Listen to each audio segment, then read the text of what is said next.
우리 함께 기도드리겠습니다.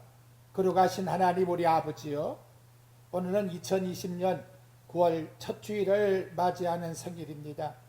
하지만 코로나 바이러스 전염으로 인해서 예배당에 참여하지 못하고 각 가정에서 예배를 드리는 성도들과 말씀을 경청하는 성도들에게 은혜를 베풀어 주옵소서. 이 시간 저희들 허물됨과 부족함을 주님 앞에 자백하오니 우리의 모든 죄악을 주님의 거룩하신 보혈로 용서하여 주옵소서. 애굽의 이스라엘의 산파들과 같이, 또한 바빌론에 가서 기도드린 다니엘과 같이 하나님께 대한 경외하는 마음과 굳센 믿음으로 온전한 예배를 드릴 수 있도록 은혜를 베풀어 주시옵소서. 다윗은 내가 주의 영을 떠나 어디로 가며 주 앞에서 어디로 피하리이까? 하늘에 올라갈지라도 거기 계시며 수월에 내려 자리를 펼지라도 거기 계시며 새벽 날개를 치며 바다 끝에 가서 거한할지라도 거기에 계신다고 하셨습니다. 이 시간 성도들 어느 곳에 있든지 거기에 주님이 계시옴을 굳게 믿게 하여 주시고 저희들 주님의 자녀됨을 고백드리는 이 한 시간 되게 하여 주시기를 간절히 원합니다. 천만년이 와서 둘러친다 할지라도 여호와 하나님이 나와 함께 하심을 굳게 믿고 두려워하지 않는다고 하는 다윗의 신앙 고백과 같이 오직 여호와 하나님 제일주의로, 믿음 제일주의로 살아갈 수 있도록 은혜를 베풀어 주시옵소서. 온라인 보이지 않는 코로나 바이러스로 인하여 인간들에게 위협을 주고 있사오나 코로나 바이러스를 주관하고 계시는 분이 여호와 하나님의 주권 속에 있다는 사실을 굳게 믿고 나아가게 하여 주옵소서. 사무엘의 어머니 한나와 같이 여호와는 죽이기도 하시며 살리기도 하시며 가난하기도 하시고 부하기도 하시며 높이기도 하시며 낮추기도 하신다고 하는 사실을 고백드리는 우리 모든 성도들 되어질 수 있도록 은혜 베풀어 주시옵소서. 이 한 시간에 창세기 1장 1절의 말씀을 통하여 창조신앙의 제목으로 말씀을 전하고자 합니다. 이 땅 위의 모든 시간과 공간을 주관하시는 분이 여호와 하나님이신 것을 굳게 믿게 하여 주시고 그분이 우리의 모든 삶을 경영하고 있다는 사실을 믿고 여호와 하나님 아버지가 이 땅의 참신이라는 사실을, 만물을 창조하신 분이라는 사실을 굳게 신앙으로 고백드리게 하여 주시옵소서. 군복무에 수고하는 자녀들 건강과 믿음과 안전의 복을 허락해 주시고 치료받고 있는 성도들에게 하나님께서 은총을 베푸셔서 속히 쾌유의 시간을 허락하여 주시옵소서. 부족한 점 주의 영이 붙들어 주셔서 오직 하나님의 진리의 말씀만 선포하는 시간이 되게 하여 주시옵소서. 우리 주 예수 그리스도의 이름으로 감사하며 기도드리옵나이다. 아멘. 성경 말씀 창세기 1장 1절의 말씀을 우리 함께 봉독하도록 하겠습니다.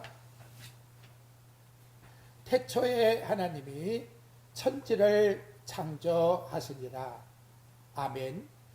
오늘은 창세기 1장 1절의 말씀을 통해서 창조신앙이라고 하는 제목의 말씀으로 함께 은혜를 나누고자 합니다. 하나님께서 범죄한 인간에게 주신 가장 큰 복이 있다면 그것은 곧 하나님의 계신 성경 말씀입니다. 이 성경 말씀은 정황부한 하나님의 말씀으로서 타락한 인간이 하나님 나라에 들어감에 있어서 필요 충분한 내용입니다. 그러니까 다른 계시는 전혀 필요가 없다는 것입니다. 성경 요한계시록 22장 18절과 19절의 말씀에 보면 만일 누구든지 이것 외에 더하면 하나님께서 이 두루마기에 기록된 재앙을 그에게 더할 것이요 누구든지 이 두루마기의 예언의 말씀을 제하여 버리면 하나님이 이 두루마기에 기록된 생명나무와 및 거룩한 성의 찬미함을 제하여 버리시리라. 이제 하나님께서 타락한 인간에게 주신 계시의 첫 번째 말씀은 창세기 1장 1절의 말씀, 태초에 하나님이 천지를 창조하신다 라는 말씀입니다. 즉 하나님께서 타락한 인간에게 세상을 창조하신 주인이 곧 하나님이신 것을 알려주고 있습니다. 그러니까 태초에 하나님이 천지를 창조하신다는 것을 믿는 것은 모든 성경의 말씀의 기초이며 근본이 되는 것이고, 이 말씀이 곧 하나님을 기쁘시게 드리는 믿음의 첫 번째 고백이라고 말씀드릴 수가 있습니다. 18세기의 독일의 시인 게테가 첫 단추를 잘못 끼우면 마지막 단추를 낄 구멍이 없다고 하는 명언을 빌린다 하면, 창세기 1장 1절의 말씀을 바르게 믿지 못하면 나머지 모든 말씀을 믿는다는 것은 어불성설에 불과한 것입니다. 그리고 다른 성경 말씀을 믿는다고 해도 창세기 1장 1절의 말씀을 믿지 못하면 결국 성경 전체를 믿지 못하게 되는 것입니다. 그러므로 창세기 1장 1절의 말씀을 믿는 것은 하나님을 기쁘시게 드리는 성도들의 믿음이요 신념이 되어야 된다는 사실을 굳게 믿으시기를 바랍니다. 이제 하나님께서 천지를 창조하셨다는 사실만 바르게 믿으면 성경에 기록된 다른 어떤 말씀도 다 믿을 수가 있는 것입니다. 예를 들어 우리를 구원하기 위해서 성자 하나님이 이 땅에 탄생하신 도성 인신의 사건도 믿을 수 있는 것입니다. 또한 그분이 십자가에 죽으셨다가 3일 만에 부활하셨다고 하는 부활의 사건도 믿을 수 있는 것입니다. 이처럼 창조신앙은 성도들의 구원신앙으로 고백하게 하는 것입니다.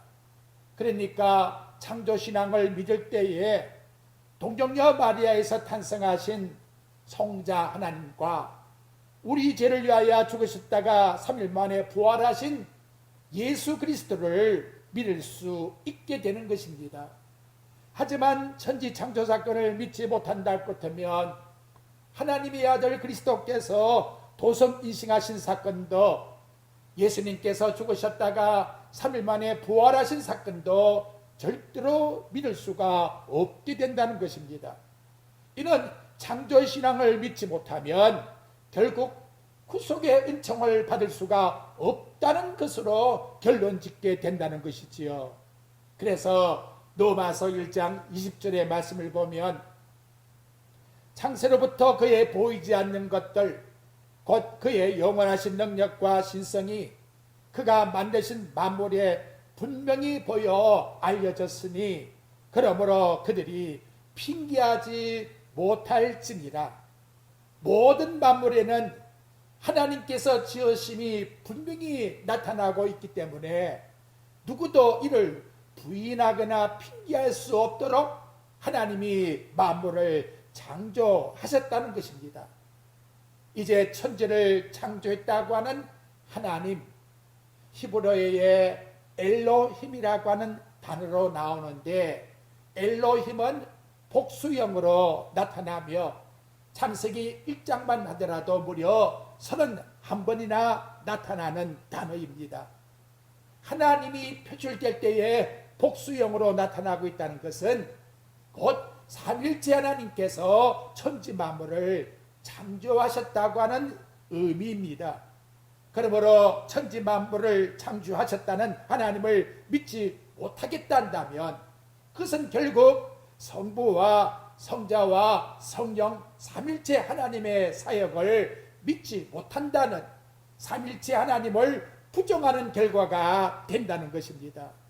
아울러 죄를 범한 인간을 구원하시기 위하여 성부 하나님께서 이 땅에 성자를 보내신 사건도 부인하게 되는 것이고, 또한 성자 하나님께서 이 땅에 오셔서 십자가상에서 우리 위하여 죄 가운데 죽으신 구속사역도 부인하게 되는 것이고, 또한 성령님께서 우리 마음에 내주하셔서 하나님의 자녀라고 하는 인치심의 사건도 결국은 부인하게 된다는 것입니다.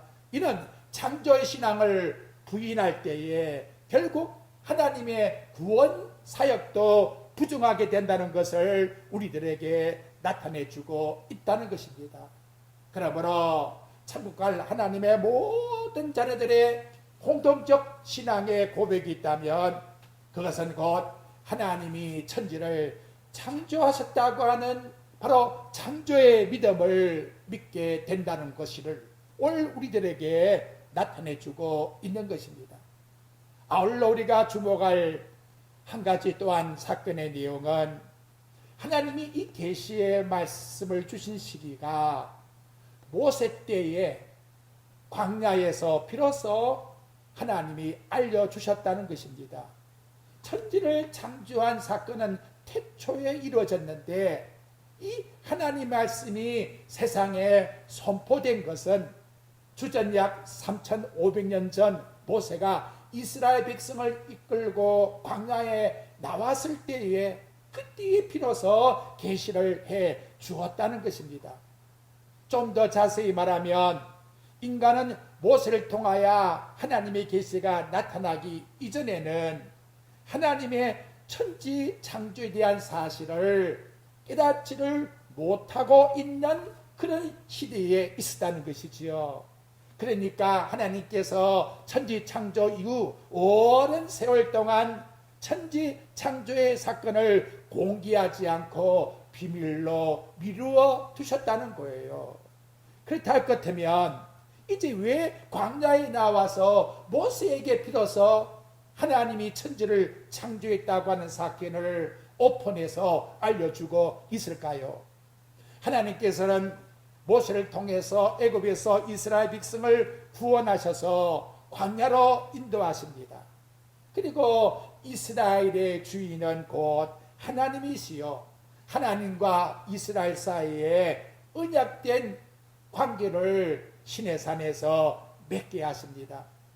당시 이스라엘 백성의 삶을 보게 되면 애굽에서 종살이하던 자들이었고 아직도 하나님께서 애굽에서 불러내었다고 하지만 그들의 삶을 보게 되면 부족과 허물이 많은 백성들이었습니다.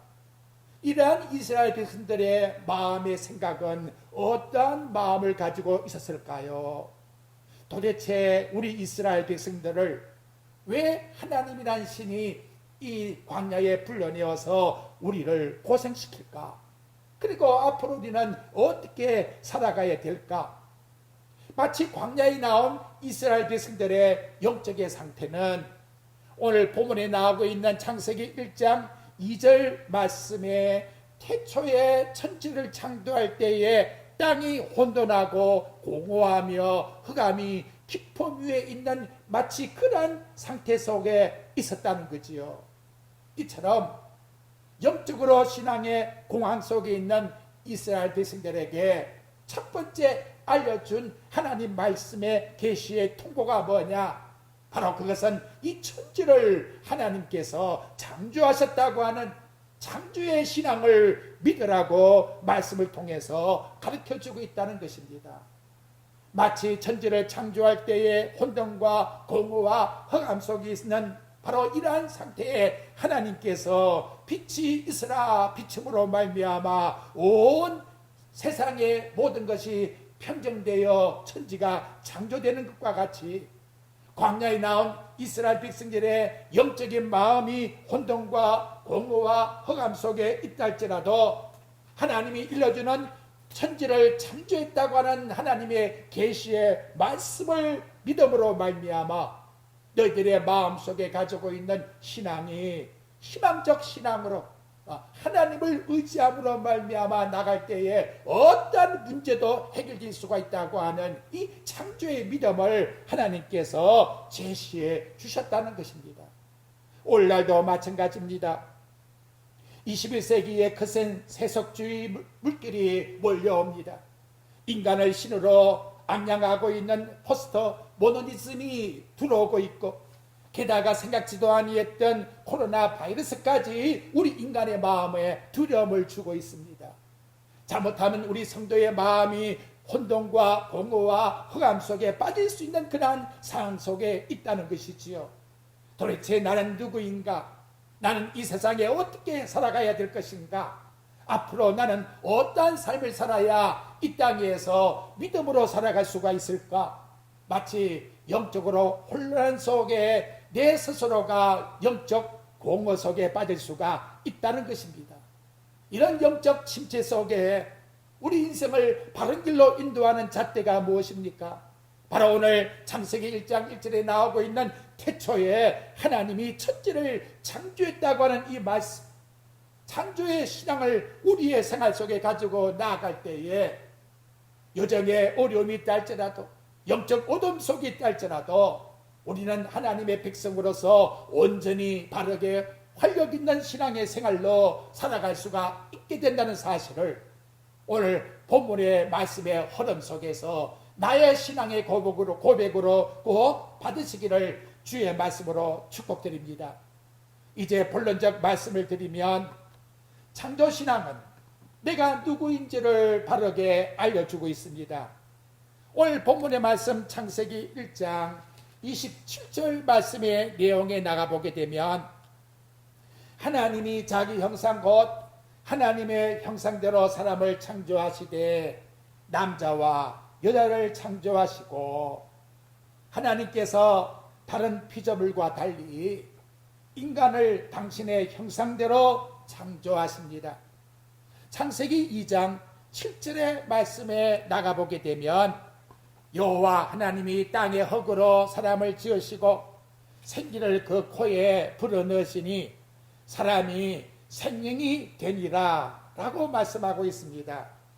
하나님께서 다른 피조물과 달리 우리 인간은 신이 흙으로 빚으시고 코에다가 생기를 불어넣어서 인간이라고 하는 존재를 만드셨다는 것이지요.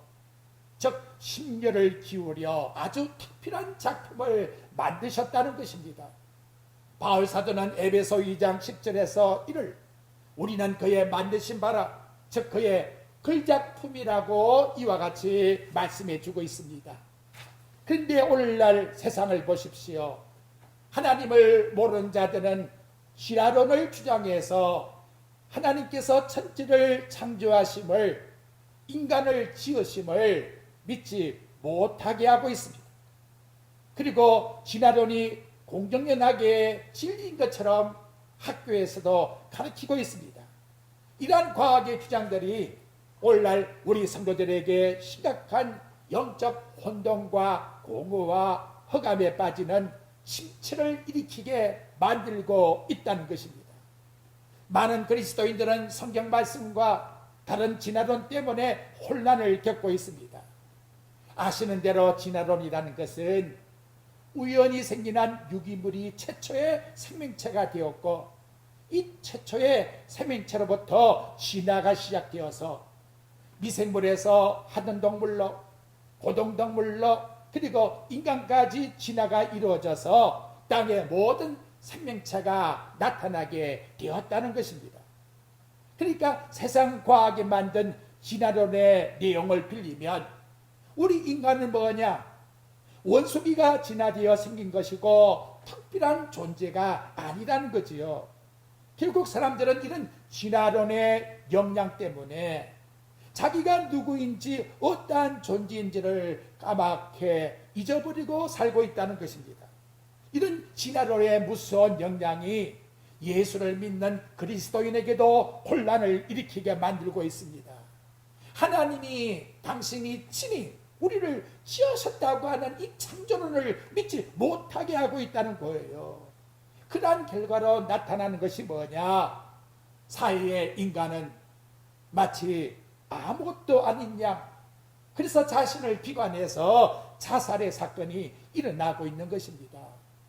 2019년도 한국의 평균 자살률이 OECD 회원국 66개의 국가 가운데에서 또 1위를 차지해서요, 하루에 37.5명이라는 분이 스스로 생명을 끊고 있습니다.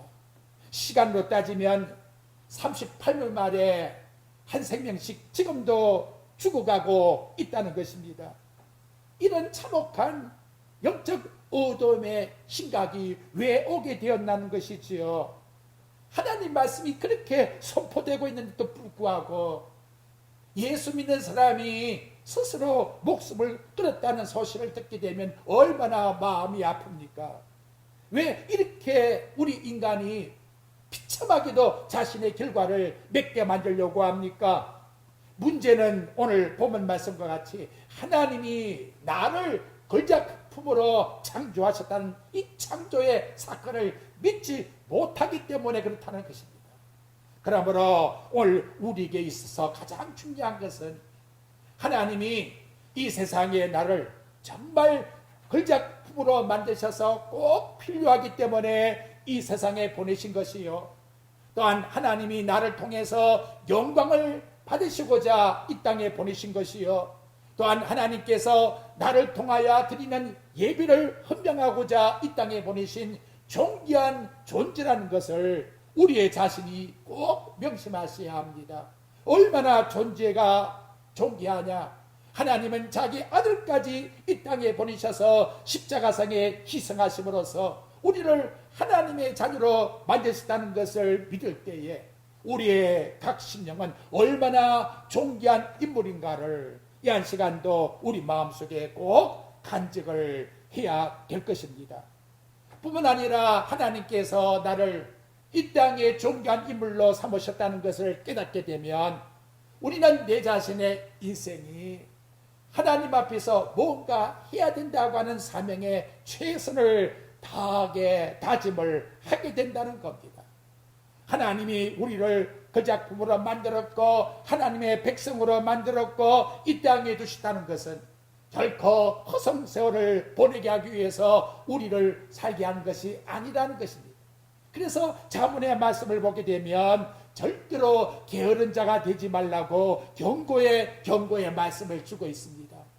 고린도전서 3장 16절에 보면 하나님의 성령이 내 마음에 내재하심으로 말미암아 우리는 하나님의 성전이 된 하나님의 자녀라고 가르쳐주고 있습니다. 하나님이 우리의 인생의 삶 속에서 영원히 떠나지 아니하시고 우리의 삶을 책임져 주시고 우리와 함께 동행하는 그와 같은 은총의 축복을 받고 있는 나와 여러분이라면 이제 절대로 마귀의 속삭임에 속아 넘어가지 마십시오. 마귀는 가만히 들어와서 우리를 미혹합니다. 너는 별거 아닌 존재야. 너는 과거에 얼마나 죄를 많이 지어서 너 그렇게 예수 믿고 어떻게 천국 갈래? 우리의 자신을 스스로 포기시켜서 하나님의 백성대로 나아가 살아가는 삶을 살지 못하게 미혹하고 있다는 것이지요. 어차피 너는 지옥 갈 존재이니 나가서 먹고 마시고 타락하고 그래서 육체의 향약을 취하라고 사탄은 늘 육체의 향약에다가 불을 지펴서 죄짓게끔 만드는 것이 사탄의 계략이라는 것입니다. 이런 영적 속삭임은 마귀가 하나님의 아들이신 예수님께도 찾아와서 속삭였다는 것을 기억하십시오. 하지만 하나님은 의인은 7,8기한다고 말씀합니다. 7번 넘어졌다 할지라도 다시금 일으켜 세우는 것이 하나님께서 당신의 백성들에게 주시는 은총이라는 것입니다. 이 놀라운 하나님의 귀한 존재라고 하는 은총을 우리가 마음속에 가졌다면 우리의 생명을 소중히 여기고 우리 인생의 삶의 가치를 깨닫고 여생의 최선을 다해서 먹든지 마시든지 한 잔의 물이라도 하나님의 영광을 위해서 살아가는 삶의 자체의 가치가 바로 하나님이 나를 지었다고 하는 창조의 신앙을 믿을 때에 나타나게 된다는 것을 우리에게 가르쳐주고 있다는 것입니다. 두 번째로 창조신앙이라는 것은 세상 만물이 뭔가를 우리에게 깨닫게 해주고 있습니다. 이 세상 모든 만물은 하나님이 창조하여 만드셨습니다. 창세기 1장에 보면 6일 동안 세상의 만물을 지으시는데 하늘과 땅과 바다와 공간을 만드셨습니다. 하나님은 역사가 탄생되는 시간을 만드셨고 또한 모든 만물의 공간을 채우는 물질을 창조하신 것입니다. 그러므로 이 땅의 공간과 시간의 주인은 내가 아니라 곧 하나님이신 것을 우리들에게 말씀으로 가르쳐주고 있다는 것입니다. 그리고 하나님이 천지를 창조할 때에 주목할 것은 하나님이 세상을 지어나갈 때에 반드시 질서를 세워서 창조하셨다는 것입니다. 6일 동안 세상의 만물을 만드시는데 앞에 3일 동안의 내용, 그 영역을 보면 첫째 날에 빛을 만드셨고, 둘째 날에 궁창과 바다를 만드셨고, 셋째 날에 채소와 과목을 만드십니다. 그리고 나서 다음 3일 동안의 내용은 그 처음에 만든 영역을 주관할 자를 세워놓는다는 것이지요. 그래서 넷째 날은 빛을 주관할 해와 달과 별을 만드셨고, 다섯째 날에는 궁창과 바다를 주관할 새와 물고기를 만드셨고, 여섯째 날에는 물과 채소와 과목을 주관할 짐승을 만드셨고, 그리고 마지막에 우리 인간을 창조하셨다는 것입니다. 이제 하나님께서 사람에게 주신 사명은 하나님을 대신해서 세상의 모든 창조물을 관리하라고 우리에게 주신 것입니다. 천지 만물의 모든 창조에는 질서가 있고, 그 질서 속에 우리 인간이 세상을 주관하게 만드는 그 같은 관리자로 우리를 세우셨다 같으면 우리의 삶은 그 질서를 따라서 살아가야 된다는 것이지요. 하지만 안타깝게도 우리 인간의 삶을 보십시오. 하나님의 질서를 파괴하고 있다는 거예요. 그 대표적인 원리가 뭐냐? 우리 인간이 추구하고 있는 배금주의, 맘모니즘이라고 하는 이 물질 만능주의는 우리를 하나님께서 천지의 만물을 주관하는 주관 관리자로 만들어 놓았건만, 관리자가 오히려 돈이 더 소중하다고 거꾸로 되어서 돈이 있으면, 돈만 유한다면 뭐든지 할 수가 있다고 하는, 마치 21세기의 물질의 노예가 된 모습이 우리 인간의 상태가 되었다는 것입니다. 돈만 주면 사람을 죽이는 일까지도 하고 있으니 이 얼마나 질서가 흩어져 있습니까? 무서운 시대 속에 살아가고 있다는 것이지요. 나아가 돈 없이는 살아갈 수가 없어. 그래서 물질을 하나님의 위치에다가 올려놓고 신으로 섬기는 숭배 사상까지 나오고 있다는 것입니다. 그래서 안타까운 것은 이 시대의 결혼의 풍속도도 완전히 달라지고 있다는 것이지요. 어떠한 노총각이 신부감을 소개받았는데 나이나 외모 때문에 신부가 자기에게 호감을 주지 않더랍니다. 그래서 일부러 자가용을 타고 서울 반포 아파트 단지로 지나가면서 내 집이 저 있다고, 저기에 있다고 이렇게 슬쩍 말을 던져놓았는데, 그때부터 자기를 바라보던 여자의 눈빛이 달라지더라는 것이지요. 그렇습니다, 여러분.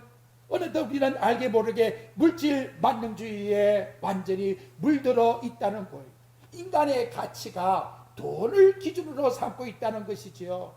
하나님이 인간을 창조해서 세상의 모든 걸 주관하고 관리하는 자로 삼아주었는데 거꾸로 우리의 순서가 뒤바뀌어 있다는 것입니다.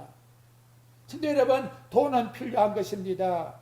하지만 그것이 사람보다 절대로 귀한 것이 아니에요. 더욱더 하나님보다 더 귀한 것이 아니라는 거예요. 결국 인생이 이 세상 떠날 때에는 빈손으로 떠나게 되는 거예요. 아무것도 가지고 갈 것이 없어요. 근데 거기에다가 목숨을 건다는 것, 그것이 사랑의 대상이 된다는 것은 결국 창조신앙을 믿지 못하는 결론으로 이렇게 된다는 것을 우리에게 가르쳐주고 있다는 것입니다.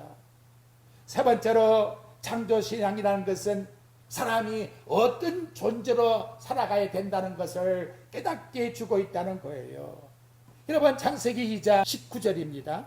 여호와 하나님이 이르시되 사람이 혼자 사는 것이 좋지 아니하니 내가 그를 위하여 돕는 배필을 지으리라 하시니라. 하나님께서 아담 말고 또 다른 사람을 창조하셨습니다. 여기에 왜 또 다른 사람을 만드셨을까요? 혼자 사는 것이 좋아 보이지 않기 때문에, 하나님 눈에 있는 사람이 혼자 사는 것은 외로워 보였고 좋아 보이지 않았습니다. 그래서 아담에게 아내 하와를 만들어 주신 것입니다. 여기에 우리 인간의 진정한 행복이 뭔가를 깨우쳐주고 있는 거예요. 아담 자신 혼자 사는 것이 행복하다 할 것 되면 구태 하나님이 하와를 만드실 이유가 없지요. 남편은 배필로 만든 하와를 위해서 모든 것을 살아가는 삶 속에 있을 때에 진정한 행복이 오는 것이요. 하와는 아담의 말씀 앞에 순종하며 살아가는 생활 속에서 진정한 가정의 행복을 맛볼 수가 있다는 것입니다. 창세기 1장 28절의 말씀을 통해서 보더라도 하나님이 세상에 주신 축복의 말씀의 내용이 나옵니다. 생육하고 번성하여 땅에 충만하라. 생육과 번성과 충만이라고 하는 복을 보더라도 내 개인 혼자서 받는 복이 절대로 아니라는 거예요. 여기 생육도 번성도 충만도 서로가 사랑하고 협력하고 도와줄 때에 비로소 행복이라고 하는 하나님 주시는 복을 누릴 수 있게 된다는 것입니다. 그러므로 여러분, 나 혼자 잘 먹고 나 혼자 잘 살고 나 혼자 위대해지고 나 혼자 높아지겠다는 것은 결코 하나님 주시는 축복의 말씀이 아니에요. 이것은 곧 마귀가 주는 저주와 같은 내용입니다. 우리 인간은 절대로 홀로 설 수가 없어요. 우리 인간의 지체를 보십시오. 모든 지체는 서로가 함께 힘을 합칠 때에 비로소 인간이라고 하는 본래의 온전한 힘을 발휘할 수 있는 구조가 나타나게 되는 것입니다. 그러므로 진실로 복된 원리라는 것은 나를 위한 삶이 아니라 남을 위해서 헌신할 수 있는 삶과 희생을 가질 때에 비로소 거기에 행복이라고 하는 하나님의 복이 이루어지게 된다는 것입니다. 하나님의 아들이 이 땅에 오셔서 그분이 행하신 사역을 보십시오. 이 땅의 모든 인간들을 위해서 자기 자신을 완전히 희생하고 죽을 때에 마지막 십자가상에서 물 한 방울 피 한 방울 아끼지 않고 다 쏟아 부을 때에 진실로 이 땅에 우리 인간들에게 진정한 영생의 복을 우리에게 허락해 주셨다는 것입니다. 그래서 예수님은 너희가 서로 사랑할 때에 내 제자가 되리라. 이와 같이 창조의 원리 속에서 진정한 인생의 삶의 복이 뭔가를 우리들에게 나타내주고 있는 것입니다. 이 세상에 가로막는 가장 무서운 풍조가 무엇입니까? 곧 이기주의인 것입니다. 이기주의라는 것은 다른 사람을 경쟁자로 인식을 하고 자기 분깃을 지키고 더 많은 못을 차지하려고 분쟁하는 삶을 이기주의라고 말씀하고 있는 것입니다. 이기주의 생활 속에서 요사이는 새로운 용어가 나왔습니다. 그 중에 하나가 바로 님비라고 하는 말입니다. 내 뒷마당에는 안 된다. 내가 사는 이곳에 내가 손해보아서는 안 된다. 이런 마음을 가지고 살고 있다는 것이지요. 결국 우리만을 소중히 여기는 사회가 되면, 이러한 이기주의가 되면, 이런 경쟁적 관계 속에서의 삶의 관계가 되면 여기는 행복이 있을 수가 없다는 것을 말씀해 주고 있는 것입니다. 하나님이 인간을 창조하셨다. 나만 창조한 것이 아니에요. 이 땅의 모든 인간을 창조하신 것이에요. 사랑의 대상은 나만 사랑하신 것이 아니에요. 이 땅의 모든 사람이 다 구원받기를 원하시는 것이 하나님이 인간을 창조하신 목적의 삶인 거예요. 이런 창조의 신앙을 나와 여러분이 가지고 고백하고 믿고 있다면 우리는 하나님의 참된 사랑을 나 혼자 살기 위해서 가지는 것이 아니라 공존하기 위해서 모든 사람들이 함께 하나님의 사랑 안에서 하나님이 창조하신 그 축복을 함께 누리게 하기 위해서 우리에게 주셨다는 사실을 우리의 마음속에 늘 기억하면서 고백하면서 살아가야 될 것입니다. 마지막으로 창조신앙을 믿게 되면 우리의 삶은 완전히 변화가 일어나게 됩니다. 1517년 종교개혁을 했던 마틴 루터가 유명한 말이 있습니다. 돈은 강하다, 왕은 더 강하다, 그러나 진리는 가장 강하다. 왜 진리가 가장 강한 것일까요? 재물과 권력과 인간의 모든 것은 유한합니다. 언젠가는 변하는 속성을 가지고 있고 오직 진리만 영원한 것이요 변하지 않는 것입니다.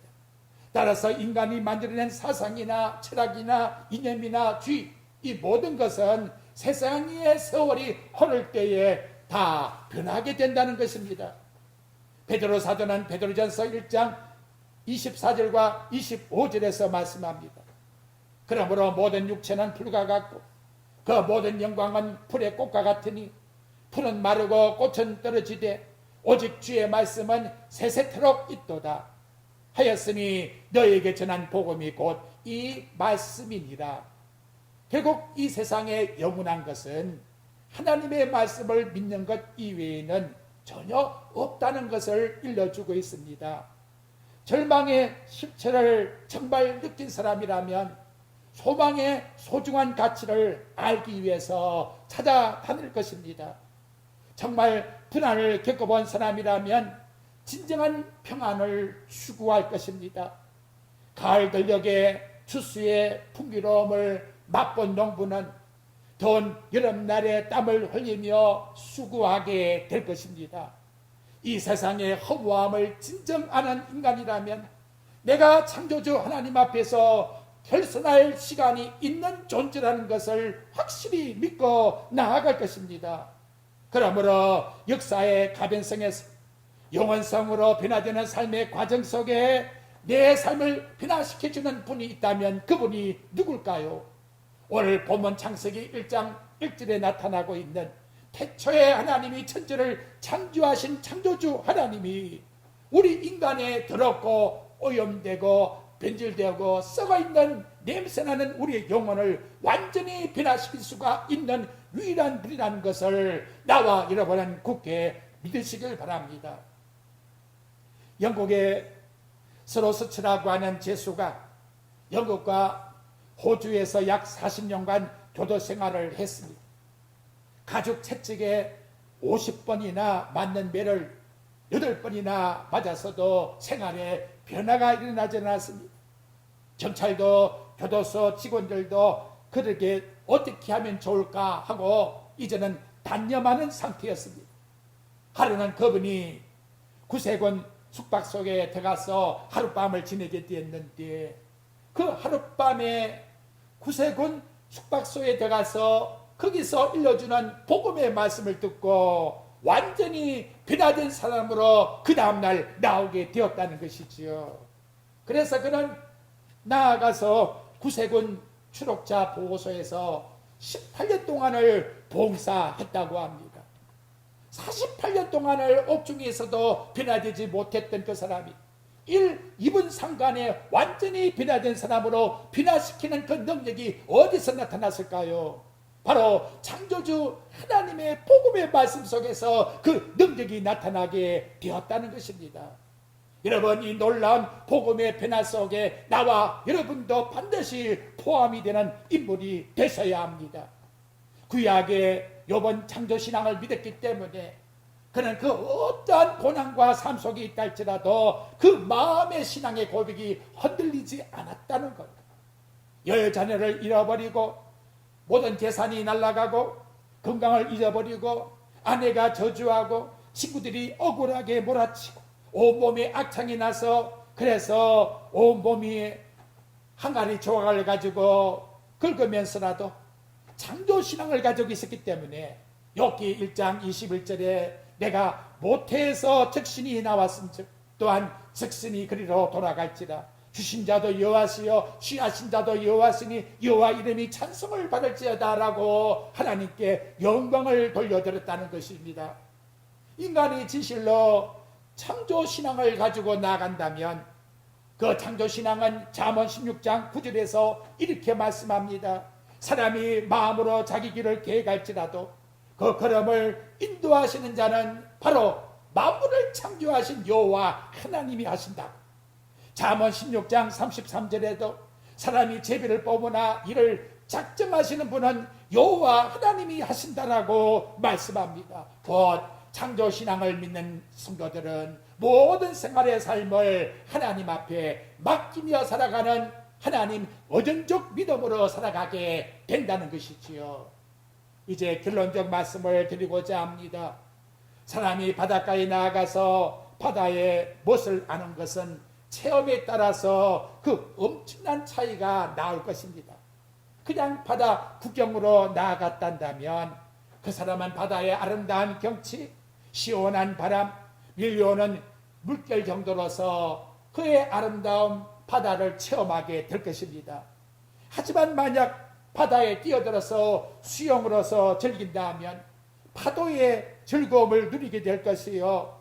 그리고 그 물속에서의 헤엄치는 자신의 그 여러 가지의 삶의 체험 속에서 보는 것보다도 더 깊은 체험을 누리게 될 것입니다.